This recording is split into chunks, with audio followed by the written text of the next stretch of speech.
Hello everyone, I am Anita. आप देख रहे हैं एलपी केमिस्ट्री पीजीटी और हम लोग पढ़ रहे हैं केमिस्ट्री से प्रीवियस ईयर पीजीटी का क्वेश्चन सॉल्व कर रहे हैं। ठीक है, सो इसके पहले 47 तक हो गया है, अभी स्टार्ट करेंगे 48 से। और ये जो लोग न्यू है प्लीज़ इसके पहले वाला क्वेश्चन जो भी पढ़ा गया है उसको आप लोग जाके देख सकते हैं।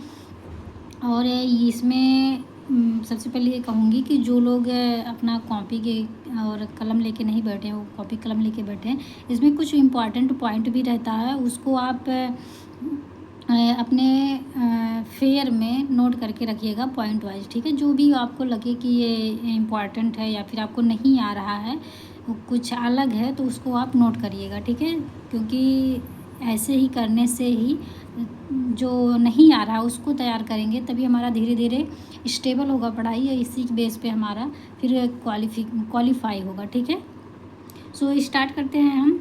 बट स्टार्ट करने से पहले एक रिक्वेस्ट है, जो लोग न्यू है प्लीज़ चैनल को सब्सक्राइब करिएगा और वीडियो को लास्ट तक देखिएगा एंड अपने फ्रेंड में भी शेयर करिएगा। ठीक, सो स्टार्ट करते हैं। ये क्वेश्चन क्या बोल रहा है, crystal field splitting strength is maximum for which of the following ligand. ठीक है, तो ये बोल रहा है कि जो नीचे दिया गया है इसमें से सबसे ज़्यादा किसका इसका स्प्लिटिंग सबसे ज़्यादा होगा। ठीक है, क्या है कि जो 4 ऑप्शन है इसमें सबसे ज़्यादा स्प्लिटिंग किसका होगा, तो इसमें आपका सबसे ज़्यादा स्प्लिटिंग CN नेगेटिव का होगा। क्यों? क्योंकि ये है आपका कोऑर्डिनेशन का, जितना ज़्यादा इलेक्ट्रॉन विड्रॉइंग ग्रुप रहता है वो उतना ही जो स्प्लिट होता है, जैसे D रहता है ना, D ब्लॉक, तो T2G एंड EG में वो ब्रेक होता है। ठीक है, T2G एंड EG में ब्रेक होता है। इसमें भी इसमें 3 रहते हैं, 3 ऑर्बिटल रहता है और यहाँ पे 2 ऑर्बिटल रहते हैं। ठीक है, तो इस तरह से जो डिवाइड होता है, तो जो बीच की ये दूरी होती है, यही कह रहा है कि ये स्प्लिटिंग किसका सबसे ज़्यादा होगा। ठीक है, तो जो ये इलेक्ट्रॉन विड्रॉइंग रहता है, या फिर ये बोलेंगे विड्रॉइंग तो ठीक है, बट सबसे ज़्यादा ये है कि जो स्ट्रॉन्ग फील्ड लिगेंड रहता है। ठीक है, जो स्ट्रॉन्ग फील्ड लिगेंड रहता है, आप इसी बेस पे ही लगाइएगा जब भी कहीं भी इस तरह का क्वेश्चन आए। जो ज़्यादा जो स्ट्रॉन्ग फील्ड, जितना ज़्यादा स्ट्रॉन्ग फील्ड लिगेंड उतना ही ज़्यादा स्प्लिटिंग होता है। ठीक है, तो जो CN है ये सबसे ज़्यादा स्प्लिटिंग है। इसका जो ये सीरीज होता है, केमिकल सीरीज नेम से है ये, तो पहले जो जब हम उस सीरीज में देखेंगे तो CN जो हमारा है ये इन तीनों में से सबसे ज़्यादा इसका ही स्प्लिटिंग होगा, यानी कि ये ही हमारा स्ट्रॉन्ग फील्ड लिगेंड है इन तीनों से। ठीक है, इसमें सबसे कम जो इसमें सबसे ज़्यादा वीक है, ये वीक फील्ड लिगेंड, ये हमारा F है। ठीक है, उसके बाद O ग्रुप होता है, N group, then O group. ठीक है, तो इस तरह से वो पूरा सीरीज है, तो उसमें कभी हम लोग उसको पूरा पढ़ेंगे भी, बट इसमें है आप लोग वैसे जानते भी होंगे, बट इतना आप जानिएगा कि जो स्ट्रॉन्ग फील्ड लिगेंड रहता है उसका स्प्लिटिंग सबसे ज़्यादा होता है। तो हमारा देखिए CN है जो इन तीनों से ज़्यादा स्ट्रॉन्ग है, तो D ऑप्शन हमारा सही हो जाएगा। ठीक है, तो यहाँ पे देखिए इसका ऑर्डर भी दिया गया है। वैसे यहाँ क्रोमियम है नहीं तो हम इसको नहीं लिखेंगे, और क्रोमियम अकेले का हम इसका निकाल भी नहीं सकते कि ये सबसे ज़्यादा स्प्लिटिंग क्रोमियम को होता है। ठीक है, यहाँ पे ना ही कोई चार्ज है ना ही और कुछ है, तो केवल क्रोमियम का ऐसे नहीं निकाल सकते हैं। ठीक है, और ये किसी कॉम्प्लेक्स के साथ है तो हम वहाँ पे निकाल सकते हैं, बाकी अकेले का नहीं निकाल सकते। और वैसे यहाँ पे है भी नहीं, ये भी स्प्लिट हो गया है। अब यहाँ पे देखिए पहले CN का सबसे ज़्यादा होगा, फिर NH3 का, फिर OH का, फिर F नेगेटिव का। ठीक है, तो इस तरह से इसका ऑर्डर हो जाएगा, ये हम सबका देखना चाहें। फिर नेक्स्ट देखेंगे, in the following which molecule is IR inactive but Raman active. ये बोल रहा है इसमें से कौन सा है जो IR इनएक्टिव है बट रमन एक्टिव है। तो IR जो इनएक्टिव होता है, क्यों होता है, इसको हम लोग देखेंगे। जब भी कोई मॉलिक्यूल रहता है तो उसमें डाइपोल मूवमेंट देखते हैं। ठीक है, जैसे HCl है इस तरह से, तो HCl पे जब हम इसको ब्रेक करते हैं तो ये निगेटिव में, ये पॉजिटिव में ब्रेक होता है। ठीक है, तो ये देखिए इसे बोलते हैं डाइपोल। तो ये डाइपोल मतलब 2 पोल है, तो एक पॉजिटिव में टूटा एक निगेटिव में टूटा, इसी को बोल देते हैं 2 में टूट गया है, एक पॉजिटिव एक निगेटिव, तो 2 को हम डाई बोलते हैं, तो ये बोल देते हैं पोल मतलब ध्रुव। तो डाईपोल, ठीक है। तो जो डाईपोल कॉम्प्लेक्स या फिर मालिक्यूल रहते हैं वही हमारा IR एक्टिव देता है, ठीक है। बट जो सेम होते हैं वो IR इनएक्टिव देता है। जो सेम ग्रुप रहता है, जैसे अभी यहाँ पे जो N2 ले लिए या फिर O2 ले लिए, ये सब जो सेम रहता है वो IR इनएक्टिव रहता है, ठीक है। और यहाँ से देखेंगे जब हम, तो जो IR एक्टिव होता है वो रमन इनएक्टिव होता है, ठीक है। जो IR इनएक्टिव होता है वो IR, इसी का जस्ट अपोजिट IR इनएक्टिव तो रमन एक्टिव होता है। लेकिन रमन भी जब देखते हैं तो रमन को जब सेम ग्रुप N2 या फिर O2 इस तरह के ग्रुप रहते हैं तो वहाँ पे वो IR एक्टिव होता है। तो यहाँ पे जब इस ग्रुप में देखेंगे तो इस तरह का ग्रुप हमें कहाँ मिल रहा है, बी ऑप्शन में N2 को जब हम इस तरह से बनाते हैं, देखिए इस तरह से जब N2 बनाएंगे तो यहाँ पे हम लोग किसी को दोनों में से एक पॉजिटिव एक निगेटिव नहीं कर सकते हैं। ये तो इस तरह से है, इस तरह से हम लोग कर देते हैं। डाईपोल है तो डाईपोल को हम इस तरह से एक प्लस और ये निगेटिव में करते हैं, जो जिस तरह से स्टेबल रहता है उसी तरह से हम कर देते हैं। Cl निगेटिव में स्टेबल होता है तो इसे निगेटिव में एंड इसे पॉजिटिव में, ठीक है। तो जो लेकिन N2 है इसे हम इस तरह से नहीं डिवाइड कर सकते हैं कि एक को पॉजिटिव कर दें एक को निगेटिव। लेकिन यहाँ पे अगर थोड़ा सा बोलें ज़बरदस्ती या फिर उसी को हम ज़बरदस्ती जो बोल रहे हैं उसी को यदि हम केमिस्ट्री की भाषा में बोल दिया जाए, वो बोलते हैं पार्शियली डाईपोल।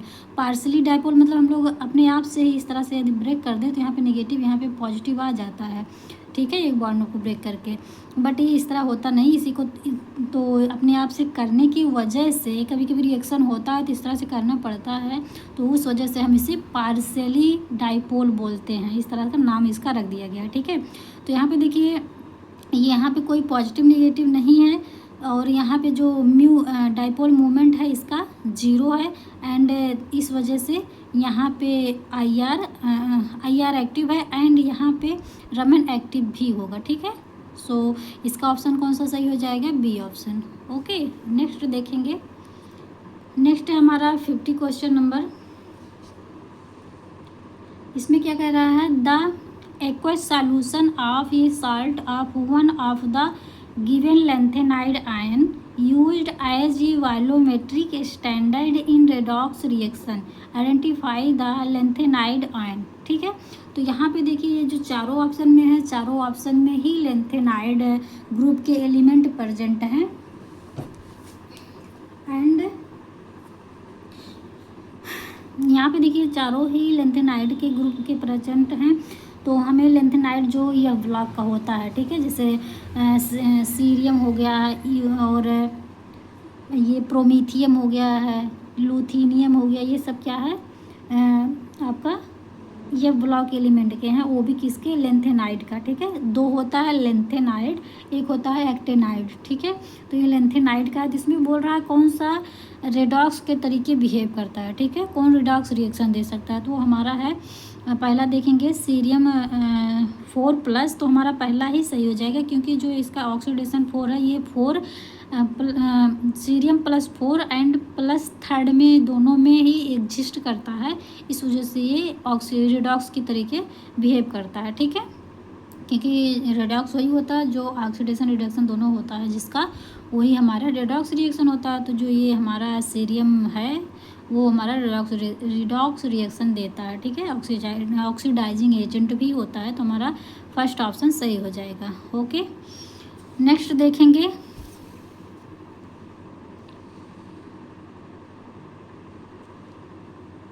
तो नेक्स्ट क्या बोल रहा है, कंपाउंड ए यानी कि ए इसी के बारे में बोल रहा है, C5H8O2 इज, यहाँ पे भरना है क्या है, पेंटेन, मतलब कि इज पेंटेन। ये तो कार्बन 5 है तो 5 कार्बन जहाँ रहता है वहाँ पेंटेन तो यूज ही करते हैं, आपको पता ही होगा। तो इस वजह से तो पेंटेन है ही, लेकिन हम इसका स्ट्रक्चर किस तरह से ड्रॉ करेंगे वहाँ पे ये भरना है। आगे क्या बोल रहा है, विथ NH2CHA, मतलब कि ये जो ये ग्रुप है ये इसके साथ इसका forms and also gives positive iodoform tolerance test. ये देखिए यहाँ पे आपको हेल्प कर दे रहा है और ज़्यादा हेल्प कर रहा है कि आपका आंसर सटीक आया। ठीक है, ये क्या कह रहा है कि जो यहाँ से जब रिएक्शन करवाएंगे तो जो प्रोडक्ट बनेगा वो आइडोफार्म टेस्ट देगा। ठीक है, which of the following structure of ये, तो ये स्ट्रक्चर कैसा बना रहा है वो हमें चूज करना है। तो पहले तो आपको इस आइडोफार्म टेस्ट कई बार बता चुके हैं, क्योंकि जो सन 2000 का पेपर था उसको सॉल्व कराए हैं, उसमें भी आया है। इनफैक्ट ये 2016 का करा रहे हैं, इसमें भी 2 बार इस टाइप का क्वेश्चन आ चुका है आइडोफार्म टेस्ट। बट अंतर क्या है इसमें, एक में डायरेक्टली पूछा कि आइडोफार्म कौन सा देता है, और यहाँ पे देखिए आइडोफार्म के साथ साथ टॉलन टेस्ट के बारे में भी पूछ लिया, बट आइडोफार्म भी हमें वहाँ पे यहाँ पे चीज़ करना है। ऐसे ही एक और पूछा है, बट उसका पूछने का तरीका होता है। और देखिए कई बार पूछा iodoform that is very important for you. ठीक है, सो आपके लिए बहुत इम्पॉर्टेंट है आइडोफार्म एंड टॉलरेंस भी। तो इसको कैसे देखेंगे हम, तो आइडोफार्म के लिए हमने बताया था जिस ग्रुप में यहाँ पे आपका CH3 CO और यहाँ पे कोई ग्रुप लगा हो, ठीक है, इस तरह से, एंड कोई CH3 यहाँ पे कोई एल्कोहल लगा हो, यहाँ पे कोई ग्रुप लगा हो, तो इस तरह का कहीं पे भी रहेगा तो वहाँ पे क्या देता है आइडोफार्म टेस्ट।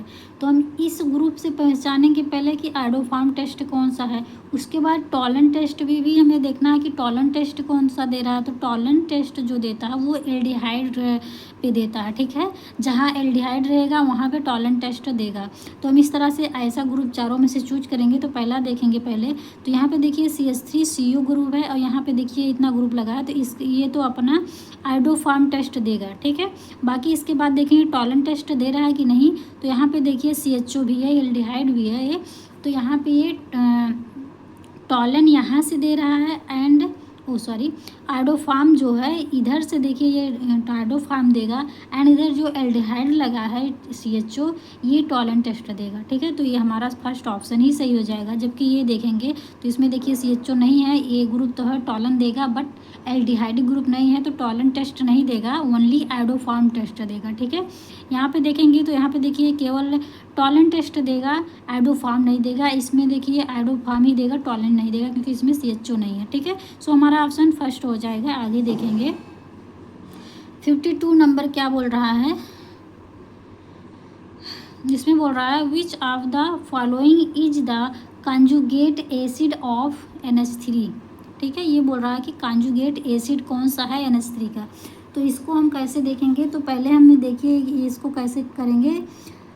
NH3 रहेगा, जब भी हम देखिए यहाँ पे दिया भी है, जब हम NH3 को यहाँ HCl से रिएक्शन करवा रहे हैं तो आपका देखिए यहाँ से इसके पास लोन पेयर है, तो ये लोन पेयर एक्सेप्ट कर लेगा H+ को। ठीक है, तो जब ये H+ को ले लेगा तो ये क्या बना लेगा, NH3 तो पहले से ये एक H और आ जा रहा है, तो NH4 बन जाएगा, एंड यहाँ पे प्लस आ जाएगा। ठीक है, अभी देखिए क्या हो रहा है, यहाँ का लोन पेयर H को ले रहा है। जब लोन पेयर डोनेट करे, ठीक है, जब लोन पेयर डोनेट करता है, कोई भी मालिक्यूल लोन पेयर डोनेट करता है तो वो बेस होता है, एंड लोन पेयर एक्सेप्ट करता है तो लुईस एसिड होता है। ठीक है, बट यहाँ पे क्या कंजुगेट एसिड पूछा है, तो कंजुगेट एसिड के बारे में पूछेंगे। देखिए हम लोग कहीं और चले गए, तो कंजुगेट एसिड के बारे में पूछ रहा है। तो यहाँ पे देखें जब हम रिएक्शन करवाएंगे तो यहाँ पे आपका क्या आ जाएगा, ये देखिए NH4+। ठीक है, ये आपका आ गया, एंड ये तो इसका तो लिया नहीं जाएगा, ये आपका पूछा क्या है NH3 का, तो इसका पूछ रहा है कंजुगेट एसिड क्या है। तो यहाँ पे देखिए एक्सेप्ट किया तो ये बेस था। अब देखिए यहाँ पे क्या करेगा ना, यहाँ से H+ डोनेट करेगा, और हम बहुत पहले से ही पढ़ते आ रहे हैं जो H+ डोनेट करता है वो एसिड होता है। देखिए इसका और रूल भी हो सकते हैं देखने के लिए, मैं ये नहीं कह रही हूँ, इसका और रूल भी हो सकते हैं, बट ये जो बता रही हूँ आप इससे तुरंत सॉल्व कर पाएंगे क्वेश्चन को। हमें पेपर में जल्दी से जल्दी क्वेश्चन को सॉल्व करना ही सबसे इम्पॉर्टेंट होता है, ना कि डिटेल में ढेर सारा लीपापोती करने का। ठीक है, तो हमें क्या है, हम लोग जानते हैं कि जो H+ डोनेट करता है वो एसिड होता है, जो एक्सेप्ट करता है ओ, हाँ ठीक है, जो एक्सेप्ट करता है वो बेस होता है, ठीक है। तो H+ एक्सेप्ट नहीं करता, OH निगेटिव होता है उसमें, उसका तो दूसरा ही बन जाएगा। तो देखिए यहाँ पे क्या होगा, H+ यहाँ से डोनेट होगा, क्यों, कैसे, यदि हम इसको यहाँ से जब ये देखिए H+ इस तरह से लगा है, 3 हाइड्रोजन तो पहले ही थे, एक हाइड्रोजन और भी लग गया और यहाँ पे आ गया पॉजिटिव चार्ज, तो ये अनस्टेबल हो जाता है। अनस्टेबल है तो इस वजह से एक हाइड्रोजन को रिमूव कर देता है इस तरह से। जब रिमूव करता है तो ये यहाँ से फिर से जो निगेटिव चार्ज है ये हट जाता है और ये H+ के रूप में निकल जाता है। तो हमें तो यहाँ से पता चल रहा है H+ निकल रहा है, तो जहाँ से H+ निकलता है वो हमारा एसिड हो जाता है। और तब ये एसिड है तो बट इसके ये बना किससे है, NH3 से, तो NH3 का बोल रहा है। अब यहाँ पे NH3 से बना है तो इसी के नाम से हम ये इसको बोल देते हैं, इसका कॉन्जुगेट एसिड है, ठीक है। ये कॉन्जुगेट एसिड है, तो किसका है, NH3 का। तो हमारा कौन सा ऑप्शन सही हो जाएगा, इस तरह का कहाँ पे बन रहा है, C ऑप्शन में, तो हमारा C ऑप्शन सही हो जाएगा, ठीक है। सो आई होप आपको समझ में आ गई है। प्लीज़ अगर थोड़ा बहुत डाउट है आप फिर से देख सकते हैं। तो अभी नेक्स्ट करेंगे, यहाँ पे बोल रहा है among the pair of metallic oxides members of which pair dissolve both in HCl and NaOH। ये बोल रहा है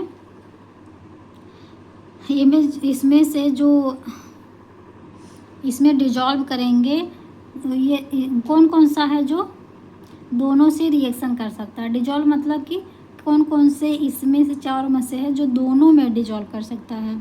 तो इस तरह से हम कैसे देखेंगे, क्वेश्चन को कैसे सॉल्व करेंगे, यहाँ से हमें ये चीज़ पता चल रहा है। पहले इसको देखेंगे तो हमें पता चलेगा। पहले देखिए ये क्या है, HCl।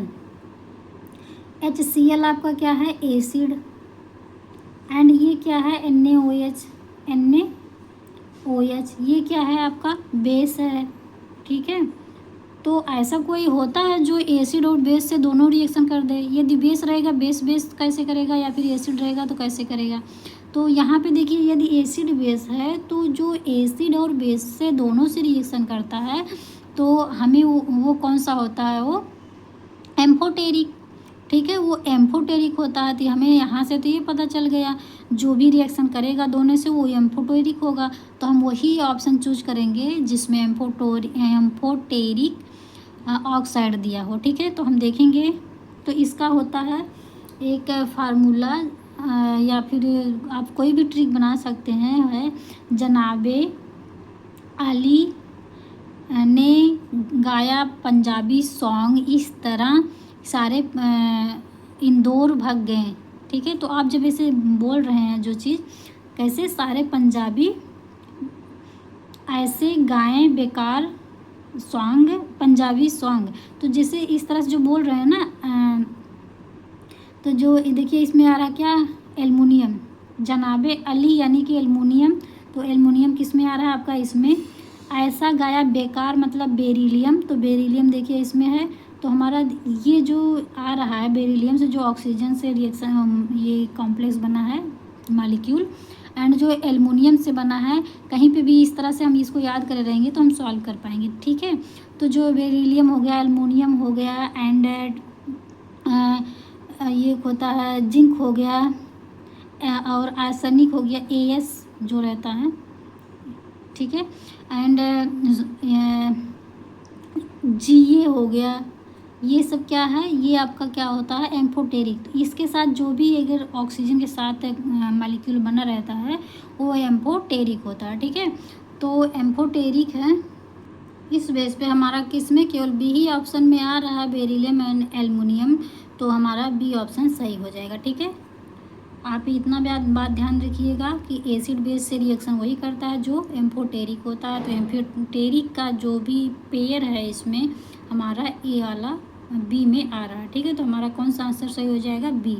तो आपका देखिए यहाँ आंसर में सी दिया है, या सी नहीं, बी सही होगा। देखिए ऐसे ही मिसप्रिंट है सारे में कुछ ना कुछ, तो आपका बी ऑप्शन सही होगा, ठीक है।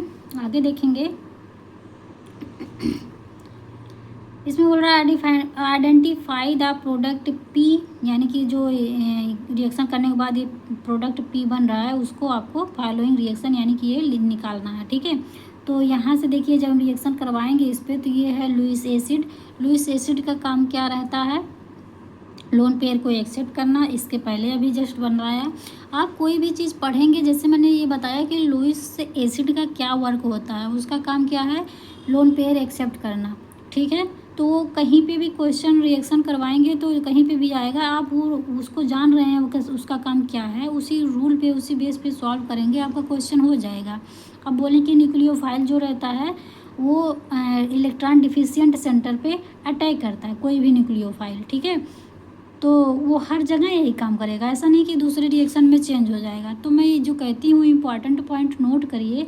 तो आप ऐसे ही यदि आपको नहीं पता न्यूक्लियोफाइल का काम क्या है तो आप उसको नोट करिए कि न्यूक्लियोफाइल का काम है कि वो इलेक्ट्रॉन डिफिशिएंट सेंटर पे अटैक करे।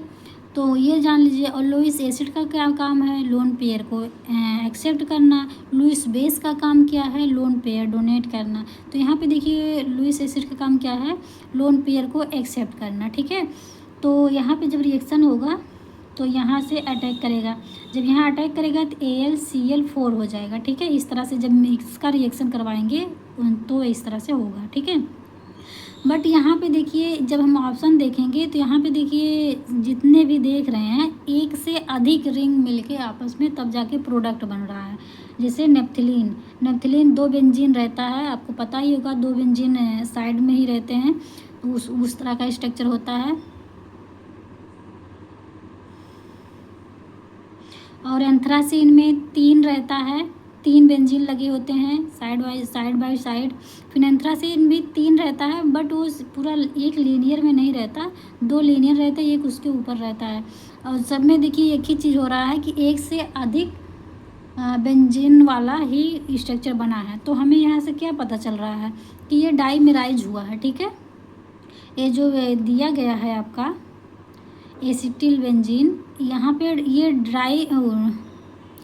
डाईमेराइज हुआ है। आपको देखिए यहाँ पे ध्यान दीजिए, यहाँ पे 2 दिया गया, ये तो और भी आसान कर दिया है। यहाँ पे 2 मॉलिक्यूल दिया है, इसका मतलब हम जब ये बेंजीन और CH2Cl का 2 मॉलिक्यूल लेंगे, अब 2 मॉलिक्यूल इस तरह से जो बना है ये कहीं और भी इसी तरह से बनाएंगे, फिर दोनों का रिएक्शन करवाएंगे, ठीक है। तो इस तरह से जब करवाएंगे तो इसमें से HCl निकल जाएगा और बनाएगा क्या? हम लोग यहाँ पर बना लेते हैं, आपका बनाएगा एंथ्रासीन। एंथ्रासीन किस तरह से बनता है? ये, ठीक है, डबल बॉन्ड है, इसको आप ध्यान से देखिएगा। 1 मिनट, यहाँ पे नहीं रहेगा, यहाँ पे देखिए डबल बॉन्ड है, उसके बाद यहाँ रहेगा, यहाँ रहेगा, ओके। फिर उसके बाद इसको छोड़ के यहाँ रहेगा, यहाँ रहेगा, फिर यहाँ रहेगा, ठीक है। इस तरह से रहेगा। इसमें देखिए ये ज़्यादा क्लियर दिख रहा है। तो इस तरह से बन जाएगा। ये क्या बन रहा है? ये इसका नेम एंथ्रासीन है, ठीक है, एंथ्रासीन, ठीक। अब देखिए इसमें भी 3 बेंजीन है, बट ये लीनियर में है। और ये देखिए आपका फिनेंथ्रीन, ठीक है, फिनेंथ्रासीन, ठीक है। तो बट इसमें देखिए ये 2 बेंजीन एक ही जैसे हैं, एक ही लीनियर में, बट ये दूसरा जो है तीसरा ये थोड़ा ऊपर है। और इसमें देखिए डबल बॉन्ड लगाते समय थोड़ा सा मिस्टेक हो गया। यहाँ पे देखिए डबल बॉन्ड है तो एक सिंगल बॉन्ड, उसके बाद डबल बॉन्ड रहेगा, फिर सिंगल बॉन्ड, फिर उसके बाद डबल बॉन्ड रहेगा, ठीक है। फिर यहाँ पे देखिए सिंगल, तो उसके बाद फिर डबल आ गया, और यहाँ पे ये नहीं रहेगा, ठीक है। तो ये आपका क्या है? फिनेंथ्रासीन। ये क्या है? एंथ्रासीन, ठीक है। और नेप्थलीन जो होता है, नेप्थलीन हमारा 2 बेंजीन का इस तरह से बनता है, ठीक है। एंड इस तरह से ये आपका है नेप्थलीन, ओके। सो इसका जब रिएक्शन होगा तो ये रिएक्शन कुछ इस तरह से ही फॉर्म करेगा। और हम देखेंगे ऑप्शन में कहाँ पे बना है एंथ्रासीन, तो आपका बी ऑप्शन सही हो गया जाएगा। फिर हमारा ये क्वेश्चन हुआ कंप्लीट। सो इसके आगे हम और नेक्स्ट वीडियो में देखेंगे। बाकी अगेन कहना चाहूँगी, प्लीज़ जो लोग न्यू है चैनल को सब्सक्राइब ज़रूर करिएगा। एंड लाइक भी करिएगा, अपने फ्रेंड में शेयर करिएगा। सो थैंक्स फॉर वॉचिंग, आपने इतना टाइम निकाल के इसको देखा। सो आज के लिए इतना ही, मिलते हैं नेक्स्ट वीडियो में, तब तक के लिए बाय बाय।